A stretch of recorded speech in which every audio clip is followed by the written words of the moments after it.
भारत की स्वर कोकिला legendary singer Lata Mangeshkar ji को गुजरे हुए 5 दिन हो चुके हैं। मुंबई के ब्रीच कैंडी हॉस्पिटल में 6 फरवरी की सुबह 8:12 पर स्वर कोकिला लता मंगेशकर जी ने अंतिम सांसें ली। मल्टी ऑर्गेन फेलियर के चलते लता मंगेशकर जी इस दुनिया को अलविदा कहकर चले गए। उनके गुजर जाने के बाद जहां एक तरफ कई बड़ी अनाउंसमेंट हो रही है, वहीं पूरे ही देश में देखा जाए तो शोक का माहौल है। सेलिब्रिटीज से लेकर पॉलिटिशियंस अपने दुख को जाहिर कर रहे हैं। बता दें आपको, अब अपने दिल की बात शेयर की है, अपने दुख को जाहिर किया है फेमस सिंगर अनुराधा पौडवाल ने। नमस्कार, स्वागत है आपका हमारे चैनल नेक्स्ट 9 न्यूज में। मैं आपकी होस्ट एंड दोस्त प्रांश राठौर आप सभी को बताने जा रही हूँ कि किस तरह से अनुराधा पौडवाल भी उन्हें काफी ज्यादा मिस कर रही हैं और किस तरह से अपने दुख को उन्होंने जाहिर किया है। देखिए ये रिपोर्ट। साल 2019 में लता मंगेशकर जी लंबे वक्त तक हॉस्पिटल में एडमिट रहीं, लेकिन उस वक्त लोगों की दुआएं काम आई। लता मंगेशकर जी ने निमोनिया से जंग जीती और अपने घर वापस लौट आईं। अपने घर प्रभु कुंज में वह तकरीबन 2 साल तक बंद रहीं, लेकिन कोरोना का शिकार होने के चलते उन्हें हॉस्पिटल में एडमिट कराया गया। लता मंगेशकर जी इन तमाम गंभीर बीमारियों के चलते अंतिम समय तक काफी ज्यादा दर्द झेली। लता मंगेशकर जी इन गंभीर बीमारियों का शिकार होने के चलते अंतिम समय तक दर्द में रहीं। लता मंगेशकर जी को अंतिम श्रद्धांजलि दी गई, अंतिम विदाई दी गई मुंबई के शिवाजी पार्क में, जहां पर राष्ट्रीय सम्मान के साथ 21 तोपों की सलामी के साथ लता मंगेशकर जी को इस दुनिया से विदा किया गया। आपको बता दें कि लता मंगेशकर जी जो काफी ज्यादा करीब रही बॉलीवुड इंडस्ट्री के सितारों के साथ, तो वहीं अब वह सितारे अपने दिल के दर्द को छलकाते हुए देखे जा रहे हैं। जी हाँ दोस्तों, जानकारी के लिए आपको बता दें कि लता मंगेशकर जी के गुजर जाने के बाद दिग्गज गायिका अनुराधा पौडवाल भी अपने दिल के दर्द को छलकाती हुई नजर आई हैं। अनुराधा पौडवाल जो लता मंगेशकर जी को अपना बहुत कुछ मानती थी। लता मंगेशकर जी के करीब रही अनुराधा पौडवाल वहीं उनके अंतिम दर्शन के लिए वह उनके अंतिम संस्कार में भी शामिल हुई। लता मंगेशकर जी के वह बेहद करीब रहीं और अब उन्होंने अपने दिल के दर्द को छलकाया है। अनुराधा पौडवाल ने ना सिर्फ लता मंगेशकर जी के साथ रिश्ते पर बातचीत की है, ना सिर्फ उनके साथ पहली मुलाकात को लेकर राज खोला है। जानकारी के लिए आपको बता दें, अनुराधा पौडवाल ने अपने इंटरव्यू में बताया है कि मैं जब उनसे पहली बार मिली थी उस वक्त मैं 9 साल की थी। जब मैंने पहली बार उनकी आवाज़ सुनी तब वह मेरी जिंदगी बन गई। जबकि मैं उनसे बहुत बार बातचीत नहीं कर पाती थी, लेकिन जब भी उनसे मिलती थी वह हमेशा म्यूजिक के जरिए ही मेरे साथ रही। इस तरह से अनुराधा पौडवाल ने ना सिर्फ अपने दिल की उस बात को शेयर किया, बल्कि उन्होंने लता मंगेशकर जी की लगातार तारीफ की। लता मंगेशकर जी के व्यवहार को लेकर भी उन्होंने तमाम बातें शेयर की। आपको बताना चाहेंगे कि अनुराधा पौडवाल जो लता मंगेशकर जी के साथ बेहतरीन बॉन्ड शेयर की और वह कहती हैं कि मैं लता मंगेशकर जी के युग में वह कहती हैं कि मैं लता मंगेशकर जी के युग में जन्मी, ये जन्म रिपीट वह कहती हैं कि मैं लता मंगेशकर जी के युग में जन्म लेकर काफी ज्यादा धन्य महसूस करती हूँ। हम सुनते हैं तानसेन जी थे, लेकिन हमने उनकी आवाज कभी नहीं सुनी, जबकि लता दीदी की सुरीली आवाज सुनकर हम पैदा हुए हैं। वह साक्षात सरस्वती माँ है और हमें उनकी आवाज के युग में जीने का आशीर्वाद मिला है।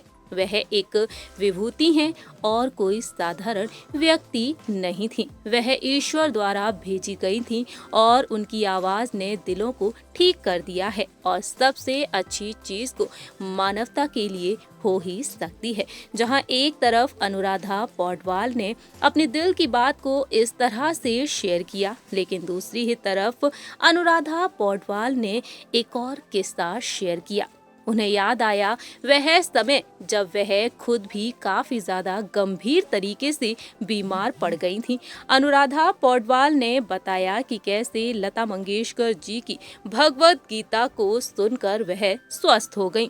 उन्होंने बताया कि सौदेबाजी में अपनी आवाज को उन्होंने खो दिया था और अपने प्रभावशाली होने के बावजूद भी एक गुरु के रूप में किंवदंती उनके जीवन में बनी रही लता मंगेशकर जी।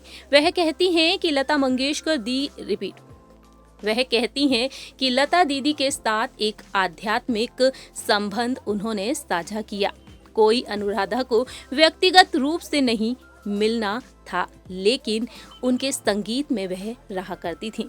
अनुराधा पौडवाल ने याद किया वो दौर जब एक युवा लड़की के रूप में वह एक बार निमोनिया से। अनुराधा पौडवाल ने पुराने वक्त को याद करते हुए बताया कि जब वह निमोनिया से पीड़ित हो गई थी, एक युवा लड़की के रूप में जब वह निमोनिया से बीमार पड़ गई थी और अपनी आवाज को पूरी तरह से उन्होंने खो दिया था। जी हाँ, निमोनिया के चलते वह अपनी आवाज को खो बैठी थी। निमोनिया के चलते उनकी हालत काफी ज्यादा गंभीर हो गई थी। आप समझ सकते हैं कि अनुराधा ने जब ये बात शेयर की है तो वाकई में किस तरह से वह अपनी आवाज को खो बैठी और उस परिस्थिति को, उस स्थिति को, उनकी हालत को हम समझ ही सकते हैं। वह कहती हैं कि उस वक्त लता दीदी ने भगवत गीता को दिया और और इतना ही नहीं, लता पाठ करती भगवत गीता शीर्षक के तहत दर्ज किया था।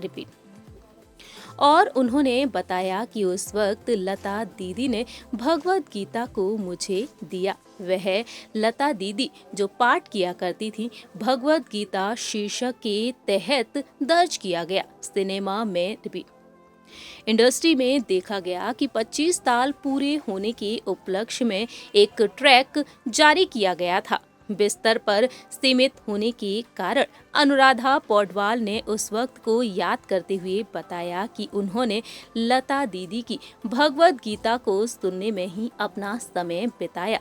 तब तक उन्होंने श्लोकों को दिल से सीख लिया था। उन्होंने बताया है कि उन्हें नहीं पता था, लेकिन उनकी आवाज पूरी तरह से बदल गई। यह एक परिवर्तनकारी अनुभव था। आज तक मैं लता दीदी की भगवत गीता के साथ अपना रियाज करती हूँ। इतना ही नहीं, उन्होंने अपने इंटरव्यू में और भी बातों को शेयर किया है। अनुराधा पौडवाल कहती हैं कि उनके जीवन का कोई भी पॉइंट महत्वाकांक्षी अनुराधा पौडवाल कहती हैं कि उनके जीवन का कोई भी पॉइंट वह महत्वाकांक्षी था। उन्होंने बताया है कि उनके रास्ते में जो कुछ भी आया उसके लिए उसके पास केवल कृतज्ञता थी। लता दीदी मेरी गुरु हैं। गुरु केवल पूजनीय होता है। आप अपने गुरु के साथ कभी भी प्रतिस्पर्धा नहीं कर सकते। इस तरीके से लता मंगेशकर जी को याद करते हुए अनुराधा पौडवाल ने उन तमाम बातों को शेयर किया। आपको बता दें, गंभीर बीमारी यदि बात की जाए यहाँ पर निमोनिया के बारे में, जिस तरीके से अनुराधा पौडवाल ने खुलासा किया है निमोनिया के बारे में, जिससे पीड़ित लता मंगेशकर जी भी हुई। निमोनिया का नाम आते ही लोगों को लगता है कि ये बीमारी सिर्फ बच्चों को होने वाली बीमारी है, लेकिन स्वर कोकिला लता मंगेशकर जी की हालत काफी ज्यादा गंभीर हो गई निमोनिया और कोविड के चलते शरीर काफी ज्यादा कमजोर हो जाता है। बता दें आपको, ये बीमारी काफी गंभीर हो जाती है। उम्र बढ़ने और इम्यूनिटी कमजोर पड़ने के कारण यह वृद्धों के फेफड़ों पर भी हमला कर देती है। इससे मारक क्षमता भी बढ़ जाती है। डॉक्टर्स के मुताबिक सामने आया है कि निमोनिया खास तौर पर कोरोना का अगला बड़ा रूप होता है। यदि निमोनिया कोरोना के बाद हुआ है तो ये काफी ज्यादा खतरनाक हो सकता है। कोरोना के बाद से फंगल निमोनिया के पेशेंट देश में इस वक्त तेजी से बढ़ रहे हैं। इस निमोनिया में फेफड़ों में इन्फेक्शन होता है जो एक्सरे में साफ तौर पर दिखाई देता है और देखने को मिला है कि बीते पिछले दिनों में कई लोग अपनी जान को गंवा बैठे हैं गंभीर निमोनिया के चलते। निमोनिया के साथ एक बीमारी होती है सेप्सिस। अगर किसी पेशेंट को सेप्सिस भी होता है तो ये निमोनिया को खतरनाक बना देता है। इसमें निमोनिया फेफड़ों से होकर खून में पहुंच जाता है और पेशेंट बहुत ही गंभीर तरीके से प्रभावित हो जाता है और इस तरह से ये बीमारी और भी ज़्यादा खतरनाक हो जाती है। जानकारी के लिए आपको बता दें कि जहां एक तरफ अनुराधा पौडवाल जो इस गंभीर बीमारी का शिकार हुई, जो पल पल याद कर रही हैं, वहीं बीता पिछला साल अनुराधा पौडवाल के लिए काफी ज्यादा मनहूस रहा है। साल 2021 में अनुराधा पौडवाल के बेटे आदित्य पौडवाल महज 35 साल की उम्र में इस दुनिया को अलविदा कहकर चले गए। अनुराधा पौडवाल अपने बेटे को काफी ज्यादा याद करती हुई नजर आती हैं। अपने इंटरव्यू में उन्होंने बताया कि आदित्य हमेशा मेरे साथ है, वो मेरे दिल में है और मैं आदित्य एक ही है, वह मेरी जिंदगी का हिस्सा है। आदित्य अपनी माँ को छोड़कर कहीं नहीं गया है। इस तरह से अनुराधा अपने बेटे को पल पल याद करती हुई नजर आती हैं। जानकारी के लिए आपको बता दें, आदित्य पौडवाल साल 2020 में 13 सितंबर के दिन इस दुनिया को अलविदा कह गए। जानकारी के लिए आपको बता दें कि अनुराधा पौडवाल के बेटे आदित्य पौडवाल किडनी फेल होने के चलते महज 35 साल की उम्र में साल 2020 में इस दुनिया को अलविदा कहकर चले गए।